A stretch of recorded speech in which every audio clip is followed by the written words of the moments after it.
Opa, sejam bem-vindos ao primeiro vídeo do canal. E para começar com chave de ouro, eu decidi falar sobre Bakemonoko, que é um anime longa-metragem que eu gosto muito e recomendo muito que vocês assistam também. Então, bora lá? Bom, a história toda começa porque o atual líder do País dos Monstros vai se aposentar. Mas para se aposentar, ele tem que escolher 2 sucessores. E para ser sucessor dele, não é tão fácil assim. Os monstros têm que ter discípulos. Os monstros escolhidos pelo líder são Yozen e Kumatetsu. Yozen é muito querido pela população e com certeza viraria prefeito rapidinho. Já o Kumatetsu é bem misturado e ninguém gosta dele.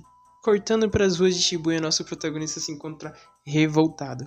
Ele entra no beco e acaba encontrando um rato, ou um hamster. Eu não sei o que é isso, eu só sei que vira um petzinho dele e acompanha a gente aí pelo resto da história. E logo depois do encontro com esse rato, ele tem um flashback. E é nos explicado do porquê ele tá na rua ou tá foragido. Bom, basicamente os tios dele queriam que ele fosse herdeiro, mas o moleque simplesmente fugiu, mano. Porra, o cara ia ser herdeiro, ia ter tudo na mão e ele simplesmente foge. Eu tô editando aqui e eu meio que esqueci de falar que a mãe dele morreu e o pai dele é ausente. Em meio à multidão de Shibuya, ele tem um surto de raiva e é nos revelado a sua escuridão. Que vai ser falado mais pra frente no filme também. Debaixo da ponte, Ren tá desolado, mas ao horizonte surgem 2 caras encapuzados. Eles são Tatara, um macaco bem chato no começo que depois fica legalzinho, e Kumatetsu, que vocês já sabem quem é, né? Bom, como o Kumatetsu não tem nenhum discípulo, o Tatara dá a ideia de levar o moleque, mas obviamente ele tava brincando, né? Mas o Kumatetsu leva a sério e vai dar uma analisada no moleque. Porém, o cara é um urso gigante, então o moleque com certeza trancou muito ali e provavelmente se cagou. Meu cu não passa nem uma filepa de vento, meu parceiro. Kumatetsu pergunta se Kyuta quer ir com eles, mas de primeira ele não vai. Eles vão embora, o moleque vai atrás depois e é pego pela polícia. Porém, a polícia tem um mão de alface e deixa ele fugir. Bom, Kyuta fugindo dos polícia, vê Kumatetsu e o Tatara entrando no bequinho, que é o portal pro mundo dos monstros. E Kyuta se vê encurralado, ele não vê opção, né? Ou ele vai ou ele é pego pelos polícia. Então ali ele entra no beco. E esse beco é meio que um labirinto, é todo doido, tem uns bagulho muito aleatório. E do nada ele é empurrado por um jegue. E quando ele se dá conta, ele já tá no mundo dos monstros.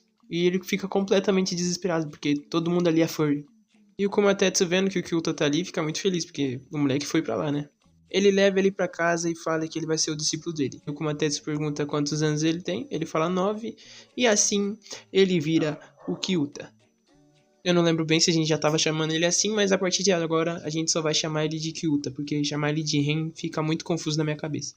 No dia seguinte o Kumatetsu acorda procurando o moleque, mas ele não tá lá. Então ele já pensa, nossa, o moleque fugiu. Porém ele só tava dormindo com as galinhas mesmo. Ele é acordado na base da panelada e os dois vão tomar café. Eles comem e discutem, inclusive a discussão entre eles vão ser bem frequentes nesse filme, tanto que fica um pouquinho chato, mas nada que não dê pra aguentar. Kyuta, depois da discussão, sai vazado de casa e encontra os 2 filhos de Yozen. Então eu vou comer sozinho. Yozen chega pra falar com seus filhos, mas logo é interrompido pela presença do Kumatetsu. Eles têm um breve diálogo sobre discípulos, até que o Yozen fica sabendo que o Kyuta é humano. Ele fica doido porque eu não sei, porque isso aqui com certeza não é um javali. Então Yozen explica que os humanos são fracos e têm a escuridão em seus corações. Que foi aquele negócio que a gente viu lá no começo do vídeo. Enfim, o Kumatetsu não tá nem aí e eles caem na porrada. E a mais sábia dessa cidade é essa velhinha que tá torcendo pro Kumatetsu. Eu já sei, eu vou torcer pro Kumatetsu. O Kyuta vê que não tem ninguém torcendo pro Kumatetsu, exceto a velhinha. Yozen, vai com tudo!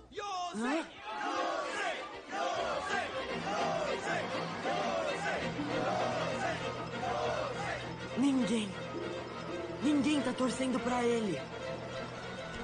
E decide ali que vai virar o seu discípulo. No dia seguinte se inicia o treinamento do Kyuta. Porém o Kumatetsu é um péssimo professor e não ensina nada com nada pro moleque. Eles discutem de novo, só que dessa vez quem vaza é o Kumatetsu. Ele fica alguns dias fora de casa e aí o Kyuta fica determinado a ser um discípulo melhor. E vira dona de casa. Nessa vida de preguete, ele lava, passa, arruma a casa e faz compras. No meio dessas compras, ele encontra os filhos de Yozen, de novo. Ele apanha pro Naruto e é nos apresentado a força. Meu irmão é forte, parece um eremita. Consegue fazer as coisas levitarem sem mesmo tocá-las. O Matetsu volta pra casa, eles discutem novamente, porque o Kyuta falou umas verdades na cara dele. Então ele vai pra fora, mas o Tatara fala umas verdades também pra ele. Melhor você viver sozinho, não ter responsabilidades, nem tarefas chatas. E daí você não vai ficar bravo por ouvir umas verdades. Opa, falei demais, né? E ele fica revoltado. Porém, no meio dessa revolta toda chega o Soshi, com uma carta de apresentação que concede eles irem em cidades vizinhas conhecer outros mestres. E nessa jornada eles conhecem os outros tipos de forças que existem nesse mundo. De volta a casa, ele começa a imitar tudo que o Kumatetsu faz, até coçar a bunda igual o moleque coça. Depois de uns dias de imitação, o Kumatetsu se liga no que tá acontecendo e começa a treinar ele meio que indiretamente. E cara, dá muito certo. Depois de tanto treinamento, o Kyuta agora sabe exatamente o que o Kumatetsu está fazendo apenas pelo som dos seus passos. Por incrível que pareça, o moleque consegue derrubar o Kumatetsu. Todo mundo impressionado com esse acontecimento e o Kumatetsu extremamente puto. O Kyuta fala que consegue ensinar isso pro Kumatetsu se o Kumatetsu ajudar ele a pegar na espada. E assim eles seguem o treinamento, aprendendo um com o outro dia após dia. Kyuta cresceu e agora ele tem 17 anos. Kumatetsu agora tem vários candidatos a discípulos, porém nenhum deles é bom o suficiente. Passaram anos, porém uma coisa não muda. Eles continuam discutindo. E nessa discussão, o Kyuta sai correndo. Que novidade, hein? Nessa fuga toda, Kyuta encontra o caminho de volta para o mundo dos humanos. Ele tenta ler lá, mas ele tá tanto tempo no mundo dos monstros que ficou muito burro. Até porque ele ficou lá 9 anos, né? Só treinando. Lá ele conhece uma garota chamada Kaede, que depois de salvar ela de uma surra e de um bullying, ela disse que vai ensinar o moleque ali. E também vai fazer nosso garoto se interessar mais em estudar. Ela quer até fazer ele entrar na faculdade. Mal sabe ele o erro que ele vai cometer em entrar na faculdade. Ele vai querer voltar pro mundo dos monstros e nunca mais sair de lá. Bom, eles até tentam inscrever ele numa universidade, mas não dá muito certo, porque ele tá fora há muito tempo sem estudar. Porém, surge uma velha com uma solução. Bom, eu meio que perdi essa parte do áudio, então vou tendo que regravar aqui. Ele basicamente tem que se inscrever em uma faculdade e passar em uma prova. Assim ele vai conseguir entrar na faculdade. E no meio disso tudo, ele encontra o endereço do pai dele. Ele vai até o endereço, conversa com o pai, e tudo isso faz ele querer voltar pro mundo dos humanos. Ele volta pro mundo dos monstros para tentar conversar com o Kumatetsu, mas o Kumatetsu não ouve. Então o Kyuta decide ir embora. O Kumatetsu obviamente não quer deixar, porque ele criou o moleque como um filho, mas ele vai embora mesmo assim. Bom, confuso com o que fazer, ele se depara com o mesmo espelho lá do começo, e vê aquela sombra maligna dele. Ele fica descontrolado, mas a Kaede consegue confortá-lo com um tapa na cara e um abraço. No dia seguinte, de volta ao mundo dos monstros, Kyuta vai para casa do Naruto e descobre que a data de decidir o próximo líder foi adiantada. Ishinohiko, ou o Javali Falsificado, fala que já tá tarde e o Kyuta tem que ir embora. Mas no meio do caminho, ele ataca o Kyuta com a força. E ali o Kyuta acaba vendo que o Ishinohiko também tem a escuridão. Partindo pro próximo dia, a luta decisiva tá prestes a começar. Kumatetsu vs Yozen. E aí, quem você acha que ganha, hein? A porradaria começa, porém Kumatetsu tá levando um sacode bonito. Sem o Kyuta ele não é o mesmo. Porém, o nosso moleque está na arquibancada e faz o Kumatetsu levantar na base do xingamento. Imbecil, o que está fazendo? Levanta! Kumatetsu se levanta dessa vez totalmente diferente. E agora sim a luta de verdade começa.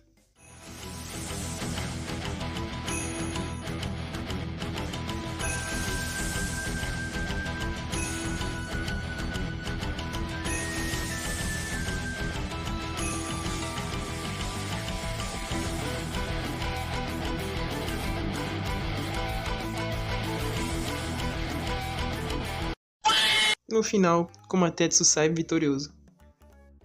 Mas o momento feliz não dura muito, porque o Ishinohiko, ou o Javali Falsificado, não fica nada feliz porque o pai perdeu, né? E crava uma espada nas costas do Kumatetsu, usando a força. O Kyuta também fica bolado e é quase dominado pela escuridão, mas nosso querido Hammert salva ele de ser possuído totalmente pela escuridão e de matar o Isshinohiko também.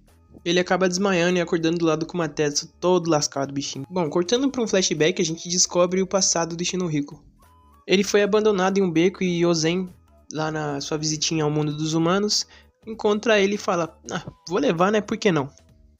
E ele acabou se enchendo de frustração, porque ele não era nada igual ao pai, né? O chifre dele não crescia igual o do pai. Enfim, ele se tornou frustrado. O Kyuta decide ir atrás do Isshinohiko porque ele sente que o problema do Isshinohiko é dele também. Então, ele parte para o mundo dos humanos à procura do Isshinohiko. Chegando no mundo dos humanos, ele liga pra Kaede pra encontrar ela e devolver um livro. Porém, não dá tempo nem dela ir pra casa, porque o Isshinohiko já tá lá pronto para descer o cacete no Kyuta. Eles têm um confronto rápido, mas o Kyuta é jogado pra longe e percebe que não vai dar pra vencer ele ali, porque tem muita gente e as pessoas podem se machucar.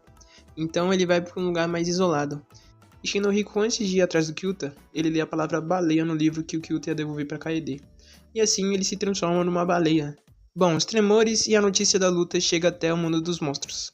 E o Kumatetsu se levanta da cama todo lascado para tentar ajudar o Kyuta. Ele tem um plano e ele quer preencher o vazio do coração do Kyuta. E para isso ele tem que reencarnar no lugar do coelho. O coelho permite, então o Kumatetsu reencarna. No que ele reencarna, vocês já vão saber. Fica com um pouco de suspense aí. Bom, no lugar isolado, a luta final começa.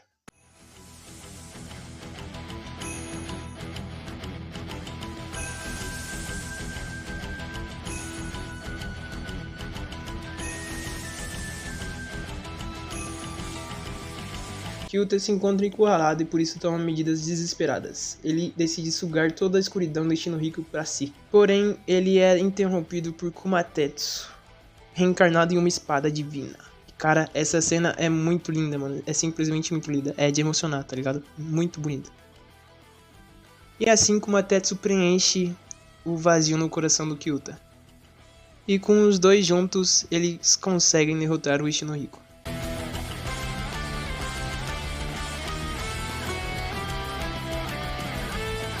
Porém, ele não morre e ele volta pro mundo dos monstros bonzinho, igual ele era criança. O Kyuta vira um herói no mundo dos monstros e o nosso querido Kumatetsu permanece vivo dentro do Kyuta. É tipo uma espécie de Kurama e Naruto.